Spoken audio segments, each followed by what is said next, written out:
नमस्कार, good news today में आपका स्वागत है। मैं हूं आपके साथ गुंजन। 20 अप्रैल को लगे साल के सूर्य ग्रहण के बाद से ही साल के पहले चंद्र ग्रहण की चर्चा शुरू हो गई थी और आज वो दिन आ ही गया जब चंद्र ग्रहण लगने जा रहा है। अब से 9 घंटे और कुछ ही मिनट के बाद चंद्र ग्रहण शुरू होने जा रहा है। चंद्र ग्रहण के सूतक शुरू होने जा रहे हैं, जिसके बाद चंद्रमा अलग अंदाज में दिखाई पड़ेगा। नमस्कार, आपके साथ मैं हूं रेखा और चंद्र ग्रहण को लेकर कई तरह की धार्मिक मान्यताएं हैं, जिसके बारे में आज हम इस खास कार्यक्रम में चर्चा करेंगे और बताते हैं कि चंद्र ग्रहण का मन और जीवन पर असर पड़ता है। तो सभी राशियों के जातकों पर इस चंद्र ग्रहण का क्या प्रभाव पड़ने वाला है, क्या मान्यता है और ज्योतिष के हिसाब से इस चंद्र ग्रहण को लेकर क्या कुछ खास है, इस पर हम विस्तार से चर्चा करेंगे। हमारे साथ ज्योतिष के 2 जानकार बतौर गेस्ट यहां पर मौजूद हैं, लेकिन उनसे हम बातचीत करेंगे इस रिपोर्ट के बाद।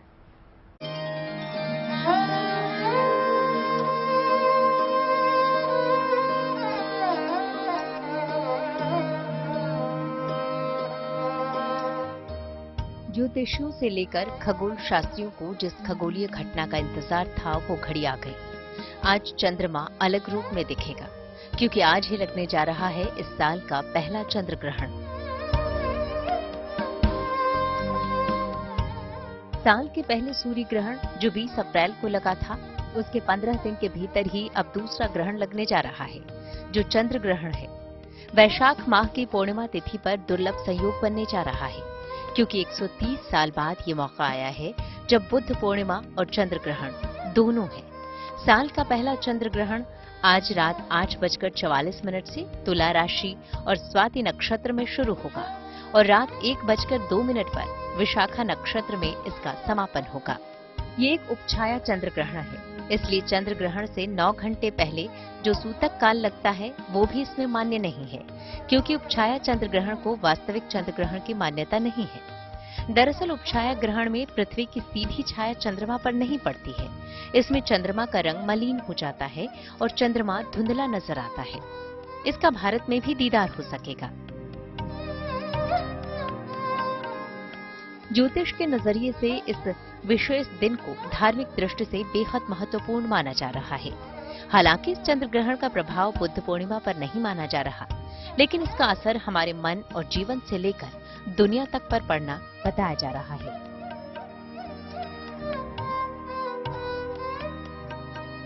धार्मिक हिसाब से चंद्र ग्रहण को शुभ नहीं माना जाता है। ज्योतिष के मुताबिक इसका सभी 12 राशियों के जातकों पर प्रभाव पड़ता है, इसलिए इसको लेकर कई तरह की मान्यताएं भी हैं, जिसका पालन करने के लिए कहा जाता है और साथ ही प्रभाव को कम करने के लिए उपाय भी बताए जाते हैं। Bureau report, good news today. अब देखिए, महासंयोग यहाँ पर आज होने वाला है। लगभग 130 साल बाद ऐसा हो रहा है कि बुद्ध पूर्णिमा के दिन चंद्र ग्रहण लगने जा रहा है। 8:44 पर यह शुरू होगा और रात को 1:02 पर खत्म होगा।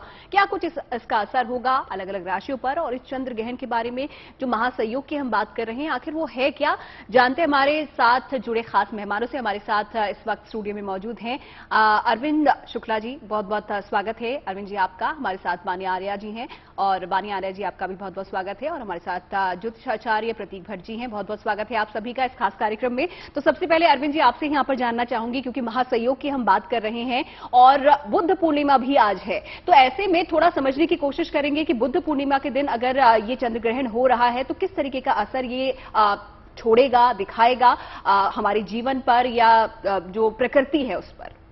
देखिए, ऐसा चंद्र ग्रहण जब भी पड़ता है पूर्णिमा को ही पड़ता है। आज संयोग से वैशाख शुक्ल पक्ष की बुद्ध पूर्णिमा है और आज जो है विशिष्ट यह एक पर्व है कि बुद्ध जयंती भी है। तो ये जो किस प्रकार का आपने रेखा जी पूछा कि असर और प्रभाव दिखाता है ग्रहण, तो चंद्रमा के विषय में ये जान लें कि चंद्रमा हमारा सबसे ज्यादा जो प्रभाव दिखाता है वो जल तत्व को दिखाता है। जल तत्व से संबंधित चीजों पे उसका प्रभाव बहुत अत्यधिक रहता है और चंद्रमा मन का कारक है। और जैसे कि वेद में भी मंत्र आया है कि चंद्रमा मनसो जात चक्षोः सूर्यो अजायता, अर्थात चंद्रमा मन का कारक है, मनोबल का, मानसिकता का, चित्त का, चिंतन का, आदि चीजों का कारक है। और यह पूरी धरा में जो भी स्थिति मना स्थिति की है या जड़ चेतन जो भी प्राणी हैं उनके मन का कारक ही चंद्रमा है। तो ये जो ग्रहण आज है भारत में दृश्य है, लेकिन ये क्या है कि ये छाया ग्रहण है, अर्थात जो चंद्रमा के ऊपर पृथ्वी की छाया पड़ती, तो छाया की भी छाया है जिसमें चंद्रमा बहुत थोड़ा सा ही ढक रहा है और उससे चंद्रमा की जो प्रतिबिंब है वो हल्की सी मठमैली हो रही है, जिसको कहते हैं धूमिल हो रही है, उसकी कांति थोड़ी कमजोर हो रही है, तो हल्का ही है, इसलिए इसको उपछाया चंद्रग्रहण कहा गया है। और इसका प्रभाव किसी भी प्रकार का ना ही तो सूतक है ना ही ग्रहण काल है भारत देश में। बाहर जो विदेशों में है उनके ऊपर इसका प्रभाव है, विदेशी देशों में जहां जहां यह ग्रहण पड़ रहा है। अब बात करते हैं कि इस टाइम पे हम कर क्या सकते हैं। तो देखिए, जिनका चंद्रमा जन्म कुंडली में छठे, 8वें, 12वें स्थान में बैठ करके पीड़ित है, शनि के साथ बैठ करके पीड़ित है, अर्थात जब चंद्रमा शनि के साथ होता है तो विष योग बनता है, चंद्रमा जब सूर्य के साथ बनता है तो क्षीण योग बनता है, चंद्रमा जब राहु और केतु के साथ बैठता है तो वहां भी ग्रहण योग बन जाता है। जिसका भी चंद्रमा जन्म पत्री में पीड़ित है, यह वह परम क्षण है, पूर्णिमा भी है, वैशाख शुक्ल पक्ष की बुद्ध जयंती भी है, और आज जो ग्रहण पड़ रहा है तो यहां जरूर नहीं पड़ रहा है लेकिन धरा में कहीं तो पड़ रहा है, और चंद्रमा एक ही है तो उसका प्रभाव रहेगा। आप अच्छी तरह से इस चंद्रमा के मंत्रों का जाप करें, भगवान शिव के मंत्रों का जाप करें, तो निश्चित रूप से आपके जीवन में अत्यधिक चंद्रमा और भगवान शिव की कृपा होगी और चंद्रमा ग्रह आपका पूरी तरह से ठीक होगा। अरविंद जी, चंद्रमा से जुड़ी और भी कई जानकारियां हम आपसे लेंगे। वान्या जी, अब मैं आपके पास आना चाहूंगी, क्योंकि माना जाता है कि सूतक काल जो होता है सूर्य ग्रहण में 12 घंटे पहले और चंद्र ग्रहण में 9 घंटे पहले, तो अब ये तो उपछाया चंद्र ग्रहण है, तो क्या अब से, क्योंकि आज रात को चंद्र ग्रहण लगेगा, तो अब से क्या कुछ एहतियात बरतने की जरूरत है? देखिए, चंद्र ग्रहण जो है आज 8:44 जो कि शाम के है, शाम को शुरू होगा, तो अभी से आपको कुछ भी ऐसा प्रिकॉशंस लेने की जरूरत नहीं है, क्योंकि भारतवर्ष में सूतक काल भी जो है इस चंद्र ग्रहण का इस बार जो है मान्य नहीं है। लेकिन क्योंकि रात्रि का टाइम है, 8:45 बजे से लेकर रात के 1:02 तक ये ग्रहण चलेगा, उस दौरान जो है आपको कुछ खास चीजें बरतनी है, जैसे कि क्योंकि चंद्रमा हमारे मन का कारक है, हमारे मस्तिष्क का कारक है, जलाश्रय का कारक है, कोई भी जल से रिलेटेड चीजों का कारक है, हमारी माता का कारक है, हमें अपनी मदर की हेल्थ का बहुत खास ध्यान रखना है। प्रेग्नेंट लेडीज भी जो है मानसिक जाप कर सकती हैं, कुछ भी आप उस टाइम पर जो है कटिंग ना कीजिए, कोई भी पौधा जो है वो आप अलग से ना तोड़िए। भगवान शिव की जितनी ज्यादा आराधना करते हैं, क्योंकि कहीं ना कहीं भगवान शिव को चंद्रमा से जोड़ा गया है, तो आप जितना ज्यादा शिव चालीसा कर सकते हैं, भगवान शिव के आप मंत्र कर सकते हैं। चतुर्ग्रही योग भी आज बन रहा है। इसके अलावा जो है आज बुद्ध पूर्णिमा भी है, आप सभी को बुद्ध पूर्णिमा की भी हार्दिक शुभकामनाएं। आज के दिन आपको कुछ कुछ चीजें जो बिल्कुल खास अवॉइड करनी है। सबसे पहले आप ओवर थिंकिंग का शिकार आज बिल्कुल भी ना होइए। बहुत सारे थॉट्स जो हैं आ सकते हैं, एक्सेस थॉट्स भी आज आपके अंदर आ सकते हैं, क्योंकि आज चंद्र ग्रहण है। तो जैसे कि अरविंद जी ने भी बताया कि जिनकी भी कुंडली में चंद्रमा या तो नीच का है या 6, 8, 12 में बैठा हुआ है या शनि के साथ बैठा हुआ है या फिर उस पर किसी पाप ग्रह की दृष्टि पड़ रही है, तो आपको थोड़ा सा ज्यादा कॉशियस होना है। तुला राशि में ये ग्रहण लग रहा है तो तुला राशि वालों को थोड़ा सा ज्यादा एहतियात बरतनी है। इसके अलावा जितना ज्यादा आप जो है आप कोई भी, ये ग्रहण का जो समय होता है सबसे अच्छा समय होता है किसी भी मंत्र सिद्धि करने का, किसी भी दीक्षा को ग्रहण करने का, किसी भी जाप को करने का, किसी भी चीज को अपनी लाइफ में सिद्ध करने का, क्योंकि ये जलाश्रय का कारक है, जल का कारक है। आज आप वाटर चार्जिंग मेडिटेशन भी कर सकते हैं। अब मैं आपको बताती हूं कि वाटर चार्जिंग मेडिटेशन कैसे करते हैं। आप एक पानी का ग्लास लीजिए, उस ग्लास को अपने हाथ में रखिए और जो भी आप जाप कर रहे हैं 108 बार, अगर आप रुद्राक्ष की माला पर सपोज आप ओम नमः शिवाय करना चाहते हैं, नमः शिवाय करना चाहते हैं, ओम सोम सोमाय नमः करना चाहते हैं, त्र्यंबकम मंत्र का जाप करना चाहते हैं, जो भी आपकी फ्री विल है, आप अपना गुरु मंत्र कर सकते हैं। उस पानी को आप एक हाथ में पकड़िए और दूसरे हाथ से जब आप जाप कर रहे हैं, जब आपका जाप कंप्लीट हो जाए तो उस पानी को आप अपने अंदर ग्रहण कीजिए। ग्रहण का मतलब ही होता है एब्जॉर्प्शन, अच्छी चीजों को अपने अंदर एब्जॉर्ब करना और बुरी चीजों को अपने अंदर से रिलीज करना, नेगेटिविटी को रिलीज करना। तो इस तरह से आप वाटर चार्जिंग कर सकते हैं। अगर आप लॉजिक की बात करते हैं तो अर्थ पर जो है 71% ऑफ वाटर है। अगर आप एक मेल एडल्ट बॉडी की बात करते हैं तो अप्रॉक्स 60% 50% ऑफ वाटर है। अगर आप एक फीमेल एडल्ट की बात करते हैं तो 55% ऑफ वाटर है। तो चंद्रमा जो है अगर जल का इतना बड़ा कारक है, जब उस जल में चंद्रमा की किरणें पड़ेंगी और चंद्रमा पर ग्रहण लगा हुआ है, तो नेचुरल सी बात है उसका इंपैक्ट हमारी बॉडी पर भी आएगा, हमारे मन पर आएगा, हमारे मस्तिष्क पे आएगा। तो आपको किसी भी तरह की एंजाइटी, डिप्रेशन लेने की जरूरत नहीं है। हम लोग आपको डरा नहीं रहे हैं, ये एक अवसर है, इसे एक अपॉर्चुनिटी की तरह लीजिए और एक अवसर की तरह लीजिए। आप वो उपाय हम यहाँ पर बता रहे हैं जिससे कि आप इस दौरान, ग्रहण के दौरान किस तरीके से उसके बुरे प्रभावों से बच सकते हैं। और जैसा कि अरविंद जी ने और वाननिक जी ने यहाँ पर बताया कि क्या असर हो सकता है आपकी बॉडी पर, प्रकृति पर। लेकिन असर की बात हमने प्रतीक जी कर ली है, ग्रहण जब खत्म हो जाएगा उसके बाद क्या कुछ करना चाहिए, क्योंकि रात के वक्त करीब 1:02 पे कहा जा रहा है कि ग्रहण खत्म होगा। असर यहां पर बताए वानिया जी ने और अरविंद जी ने, ग्रहण के बाद क्या कुछ करें? देखिए, सर्वप्रथम तो भाई ग्रहण पड़ नहीं रहा है भारत में, तो सूतक के कोई भी नियम लगते ही नहीं। दूसरी इंपॉर्टेंट बात कि लेकिन भाई चंद्रमा तो एक है पूरी पृथ्वी के लिए, पूरे संसार के लिए, तो निश्चित तौर पर कुछ छोटे छोटे उपाय करने होंगे। इसमें से सबसे अच्छा उपाय है गंगा जल 2-4 बूंदे लीजिए और अपने घर के सब लोगों पर छिड़क दीजिए जब ये ग्रहण खत्म हो जाए। दूसरी चीज, ग्रहण खत्म हुआ तो खास तौर से उसके बाद नमः शिवाय का 108 बार चंदन की माला से पाठ कर लीजिए स्व कल्याण के लिए, शिव सदाक्षरी मंत्र स्व कल्याण के लिए। ओम नमः शिवाय जब आप ओम लगा देते हैं उस पर, तो संसार के कल्याण के लिए हो जाता है।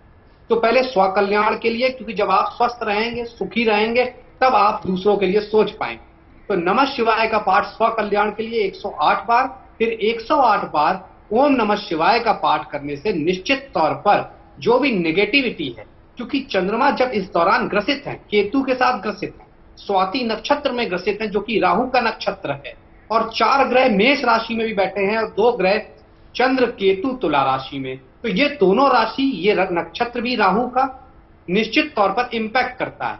तो नेगेटिविटी, एंजाइटी, इसी के साथ साथ माता को कष्ट, सुख का कारक है, सुख को कष्ट, राजनेताओं को जनता से कष्ट या स्लिप ऑफ टंग की वजह से समस्याएं बढ़ जाती हैं।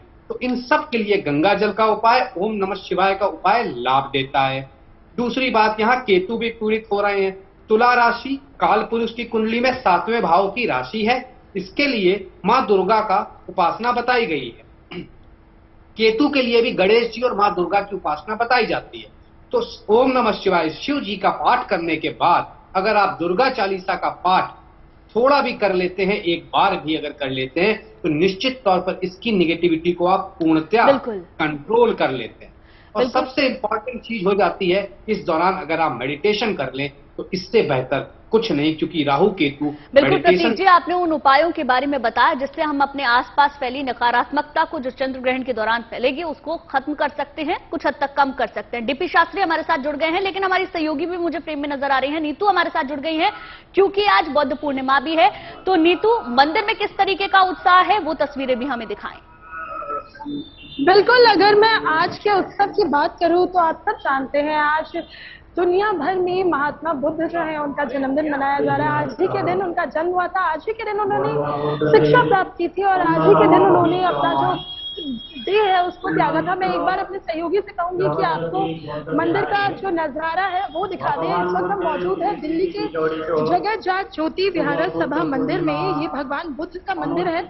सुबह से यहाँ पर पूजा अर्चना जो है वो शुरू हो गई है। देखिए, भगवान बुद्ध की जो पूजा अर्चना होती है वो थोड़ी अलग होती है। यहाँ अभी साधना हो रही है, पाठ हो रहा है जिसमें लोगों को भगवान बुद्ध की जो टीचिंग्स है वो बताई जा रही है, क्योंकि किस तरह से भगवान बुद्ध ने लोगों को शांति का पाठ पढ़ाया था और उन्हें शांति के मार्ग पर जाने के लिए कहा था। आज भगवान बुद्ध की जितनी भी टीचिंग्स है वो लोगों को यहाँ जो मॉन्क है मौजूद है वो बता रहे हैं।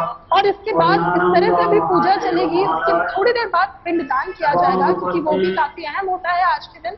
और क्योंकि आज काफी सारे संयोग भी है, आज के दिन लोग गंगा में स्नान करते हैं, आज ही चंद्र ग्रहण भी लग रहा है। तो यहाँ की अगर मैं पूजा उत्सव की बात करूं तो खास तैयारी की गई है। हमारे ठीक पीछे भगवान बुद्ध का मंदिर है, जहाँ पहले लोग आ रहे हैं, भगवान बुद्ध के दर्शन कर रहे हैं और उसके बाद सामने जो भगवान बुद्ध की टीचिंग्स लोगों को बताई जा रही है, जो समझाई जा रही है, उसको भी सुन रहे हैं, क्योंकि यहाँ पर अभी ये चलने वाला है, कुछ घंटों का पाठ है जिसमें भगवान बुद्ध की जो 84,000 शिक्षाएं हैं। देखिए 84,000 शिक्षा तो बताना संभव नहीं है, लेकिन जो उसके मुख्य बिंदु थे वो आज यहाँ बताए जा रहे हैं, लोगों को समझाए जा रहे हैं। और कुछ देर बाद अभी पिंडदान शुरू होगा, यज्ञ होगा एक, और बिल्कुल नहीं तो बुद्ध पूर्णिमा भी है और चंद्र ग्रहण भी है, और इसी को लेकर चर्चा भी हम कर रहे हैं, क्योंकि महासंयोग का बताया जा रहा है कि आज के दिन है। डीपी शास्त्री जी भी हमारे साथ जुड़ चुके हैं। डीपी शास्त्री जी, आपसे यहाँ पर जानना चाहूंगी बुद्ध पूर्णिमा के बारे में। जैसे मेरी सहयोगी नीतू ने यहाँ पर बताया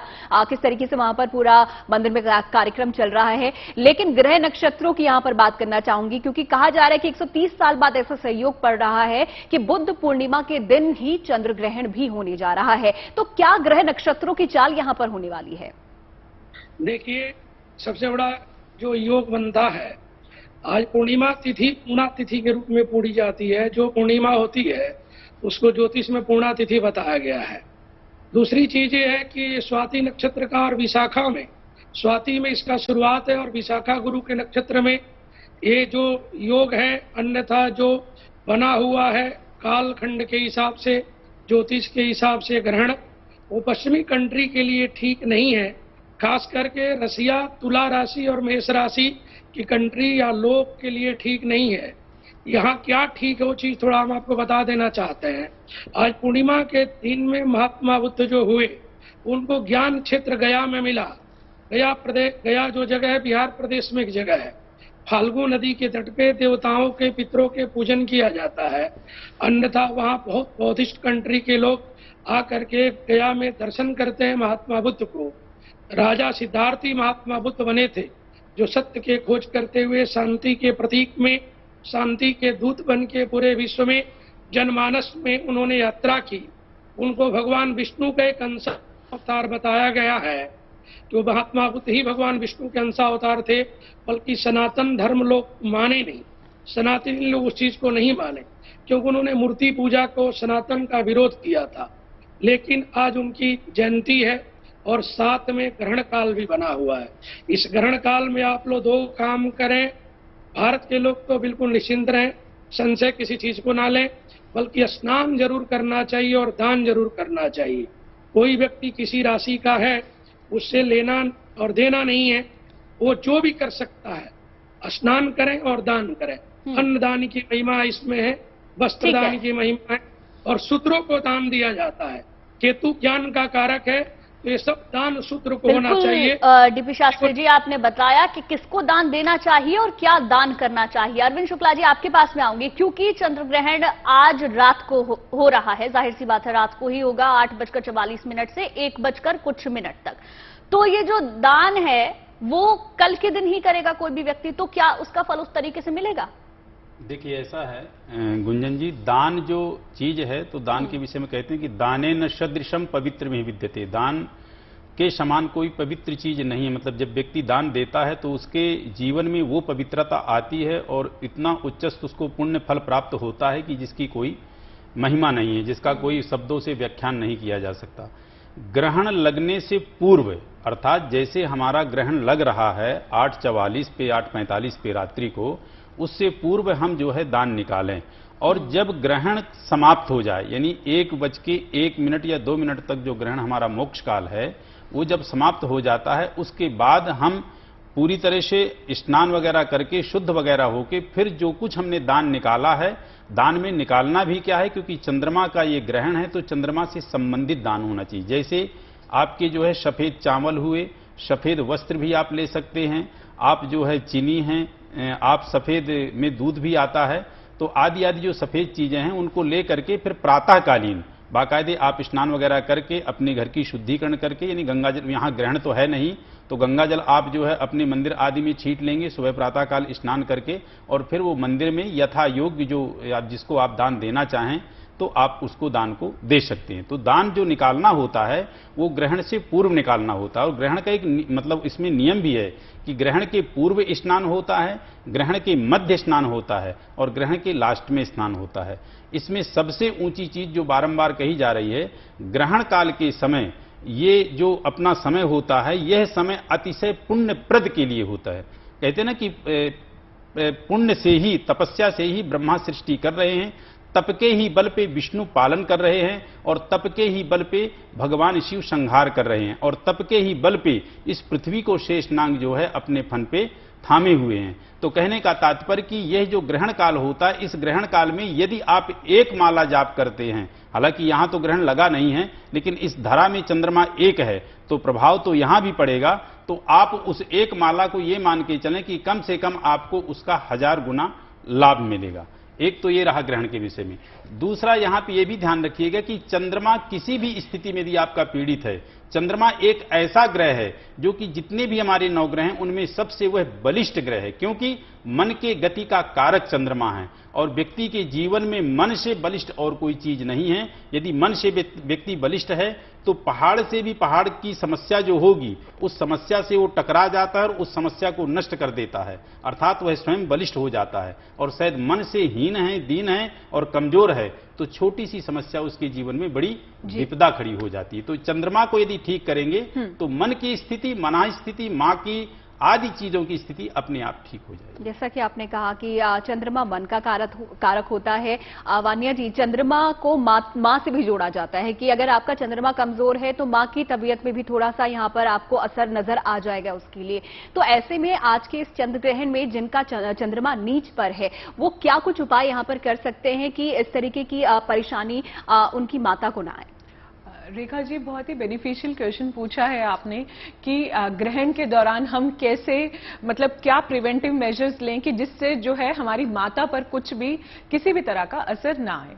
सबसे पहले आप जाप का, जैसे मैंने पहले भी बताया कि आप जाप कर सकते हैं, आप अपनी माता के लिए भी जाप कर सकते हैं। अगर वो खुद कर सकती हैं तो बहुत अच्छा है, अगर वो नहीं कर सकती हैं तो आप उनके लिए बैठ के उनके पास जाप जरूर करें। इसके अलावा आप महामृत्युंजय मंत्र अगर कर सकती हैं आपकी मदर तो अच्छा है, नहीं कर सकती तो वहां पर आप YouTube पे या किसी भी वाया म्यूजिक आप महामृत्युंजय मंत्र को जो है वहां पर चला सकते हैं, क्योंकि महामृत्युंजय मंत्र की जो उस मंत्र की वाइब्रेशन होती है, जो उस मंत्र की ऑरा होता है, वो अपने आप में ही एक बहुत ज्यादा पावरफुल ऑरा है।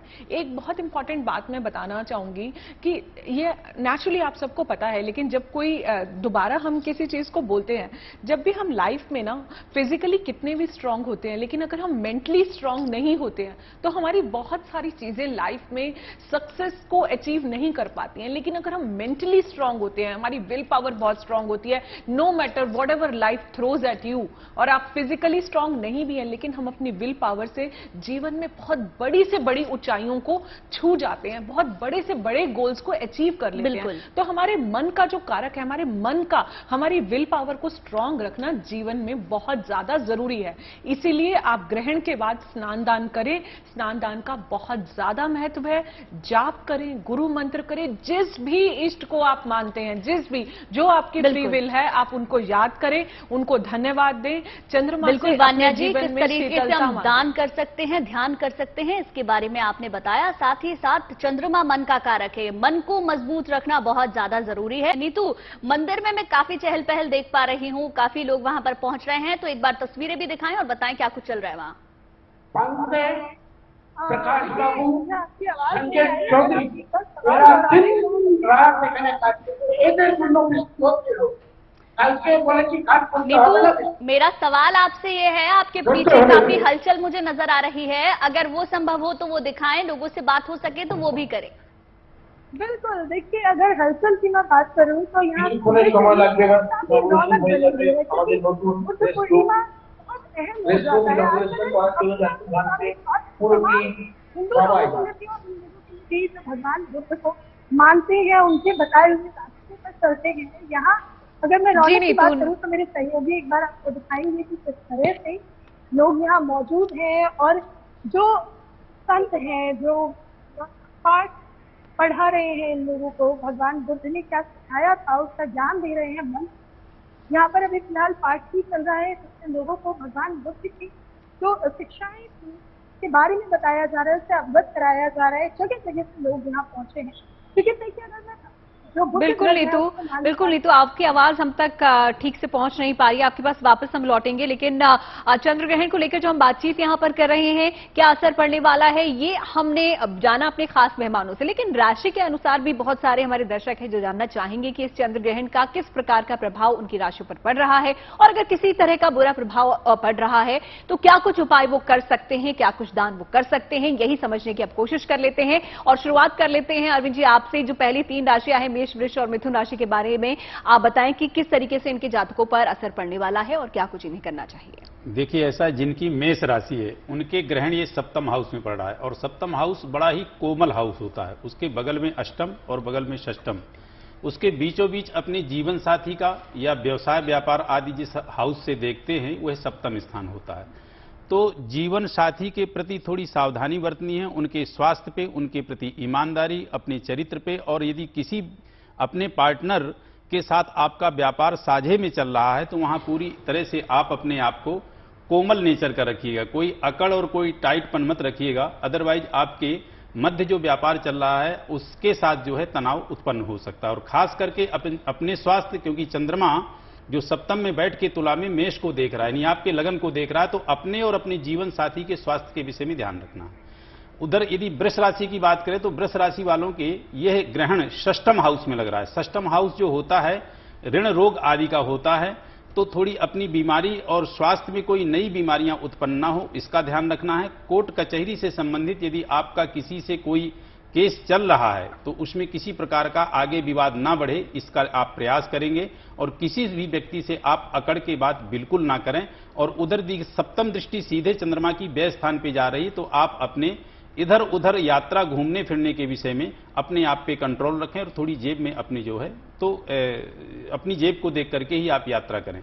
इधर पंचम में जो ग्रहण पड़ रहा है, तो पंचम में जिनकी मिथुन राशि है उनके पंचम हाउस में पड़ेगा, तो पंचम हाउस में खास करके जो विद्यार्थी शिक्षा के वर्ग के हैं, कॉम्पिटिटिव एग्जाम में जिनको एग्जाम अभी देना है, वो अपनी शिक्षा में थोड़ी ज्यादा जोर देंगे। और जो गृहिणी गर्भस्थ हैं वो जरूर जो है इस ग्रहण का थोड़ा सा पालन करेंगी, हाँ। क्योंकि चंद्रमा इस धरा में 1 है। तो ये मेष से लेकर मिथुन राशि वाले व्यक्तियों का 3 का मैंने बताया, इस प्रकार वो ध्यान दें, खास करके शिव की आराधना आवश्यक। बिल्कुल बिल्कुल अरविंद जी, आपने बहुत अच्छे से समझाया। वान्या जी, अब अगली 3 राशियों के बारे में मैं चाहूंगी आप 1 मिनट में बताएं, समय की कमी है।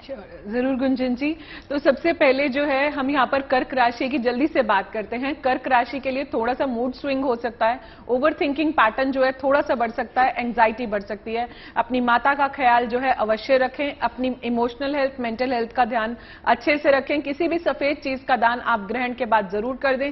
चंद्रदेव से आप आराधना जरूर करें, ओम नमः शिवाय का जो है आप जाप कर सकते हैं। सिंह राशि की अगर हम बात करते हैं तो आप अपनी फादर की हेल्थ का ध्यान रखें।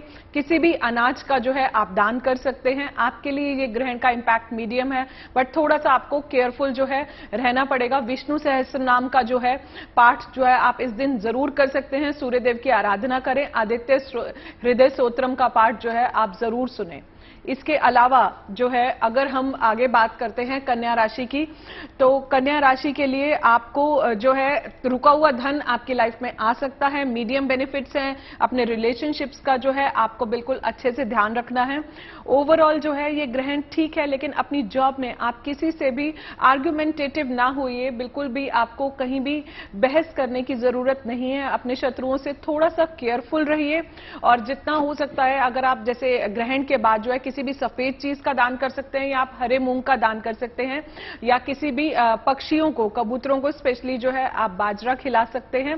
आप माँ दुर्गा की आराधना करें और दुर्गा चालीसा कर सकते हैं। जी, तो अलग अलग राशियों पर क्या असर पड़ रहा है यही हम अपने दर्शकों को बता रहे हैं, और इसी कड़ी में अगली 3 राशियों के बारे में प्रतीक जी आपसे जानना चाहूंगी। तुला, वृश्चिक और धनु राशि के जो लोग हैं उनके जीवन पर इस चंद्र ग्रहण का क्या प्रभाव पड़ेगा, क्या उन्हें करना चाहिए?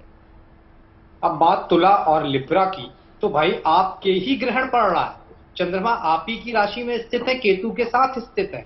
लेकिन यहां पर एक कैच है कि अगर आपका तुला राशि है और स्वाति नक्षत्र है तो ये कॉम्बिनेशन बड़ा डेडली हो जाता है। अगर मान लीजिए विशाखा में आप पैदा हुए हैं तो इसका असर कम हो जाता है। तो इसलिए ज्यादा डरने की जरूरत नहीं है। भारत में दृश्य नहीं है, इसलिए असर थोड़ा सा तो कम होगा ही होगा आप पर, लेकिन खास तौर से लग्न पर है और सप्तम में 4 भाव की स्थिति है, 4 ग्रहों की स्थिति है सप्तम भाव में। तो कंफ्यूज रहेंगे, एक्स्ट्रा मैरिटल वगैरह में फंस सकते हैं, अपोजिट जेंडर से विवाद में फंस सकते हैं, बिजनेस में उतार चढ़ाव हो सकता है, कंफ्यूजन भरी स्थिति हो सकती है, पिता का स्वास्थ्य कहीं ना कहीं प्रभावित हो सकता है। इन सब चीजों पर आपको ध्यान देना है। अब इससे बचने के लिए भाई क्या करें? दुर्गा सप्तशती का पाठ करें और बुधवार के दिन कबूतरों को बाजरा खिलाएं, लाभ मिलेगा। बात कर लेते हैं वृश्चिक राशि वाले की। अब आपके 12वें भाव पे ये पड़ रहा है, निश्चित तौर पर स्थिति बहुत अच्छी नहीं है, खर्चों पे कंट्रोल करने की जरूरत है। विदेश यात्रा, पीआर, वीजा, ग्रीन कार्ड में रुकावट की स्थिति आ सकती है, विदेश यात्रा में रुकावट की स्थिति आ सकती है, कर्ज लेन देन में नुकसान हो सकता है, वहां पर भी कहीं ना कहीं ध्यान रखना होगा। उसी के साथ साथ यात्रा करते समय कोई चीज की धनहानि भी हो सकती है, ध्यान रखिए। लोअर बॉडी पार्ट में स्वास्थ्य से भी समस्या रहेंगी। क्या उपाय करें? हनुमान बाहुक का पाठ करिए, शिव चालीसा का पाठ करिए, ज्यादा से ज्यादा लाभ मिलेगा। बात कर लेते हैं जल्दी से सेजिटेरियस मतलब धनु राशि वालों की। तो आपके 11वें भाव पे गोचर है केतु और चंद्र एक साल, निश्चित तौर पर सामाजिक प्रतिष्ठा बढ़ेगी, रुपया पैसा बढ़ेगा, मान सम्मान बढ़ेगा, गेम्स बढ़ेंगे, मित्रता से सहयोग मिलेगा और संतान पक्ष से शुभ समाचार मिलेगा। तो आपके लिए तो ग्रहण ओवरऑल अच्छा है। नौकरी व्यापार में एक अच्छे योग दिखते हैं, वहां पर तरक्की के चांसेस पूरे नजर आ रहे हैं। अब छोटी मोटी जो प्रॉब्लम है उससे बचने के लिए भाई क्या करें? नारायण कवच का पाठ इस आज ग्रहण के दिन, ग्रहण के समय के दौरान 8:44 से 1:02 के दौरान और शिव तांडव स्तोत्र का पाठ आपके लिए अति लाभकारी रहेगा।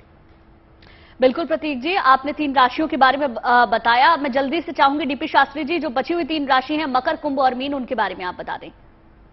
देखिए, मकर राशि वालों के लिए हृदय संबंधित रोग से अपना ध्यान रखना पड़ेगा। कहीं ना कहीं माँ को कष्ट और हृदय संबंधित रोग है, बल्कि प्रॉपर्टी से लाभ मिलेगा। जो बच्चे पढ़ने लिखने वाले हैं वो अपने मिशन पे कामयाब होंगे, शिक्षा जगत में उनको बेनिफिट है। नौकरी वालों के भी प्रमोशन इत्यादि और धन का लाभ मिल जाएगा। कुंभ राशि वालों के भगवान शनि खुद गोचर कर रहे हैं, तो वहाँ पे उनके संपत्ति से बेनिफिट है, मकान से भी, प्रॉपर्टी से भी, काम से भी। वर्क में संघर्ष है, बल्कि सफलता मिलती रहेगी, कोई इसमें नुकसान नहीं है। एक चीज उनको ध्यान इसमें रखना पड़ेगा कि ये मकर और कुंभ दोनों राशि के स्वामी भगवान शनिदेव हैं, अपने राशि में खुद गोचर कर रहे हैं। तो काली चीज के दोनों राशि वाले दान करें और हनुमान जी के बजरंग बाण के पाठ करें या ओम नमो भगवते वासुदेवाय मंत्र का जप करना इनके लिए श्रेष्ठ रहेगा और लाभकारी भी रहेगा। मीन राशि के जातक वालों के लिए देवगुरु बृहस्पति जो बैठे हुए थे वो निकल चुके हैं, लेकिन ये ग्रहण जो है हेल्थ के लिए उनके ठीक नहीं है। शत्रु उनके प्रबल होंगे, ऋण रोग की समस्या से जूझना पड़ेगा उनको। जी बिल्कुल। तो अलग अलग राशियों के हिसाब से भी यहाँ पर हमने अपने दर्शकों को बता दिया है कि क्या कुछ असर अलग अलग राशियों पर पड़ने वाला है इस ग्रहण का और क्या कुछ उन्हें करना चाहिए, जिसके लिए हमारे सभी मेहमानों का बहुत बहुत शुक्रिया इन तमाम जानकारी को हमारे दर्शकों तक पहुंचाने के लिए। इसी के साथ इस खास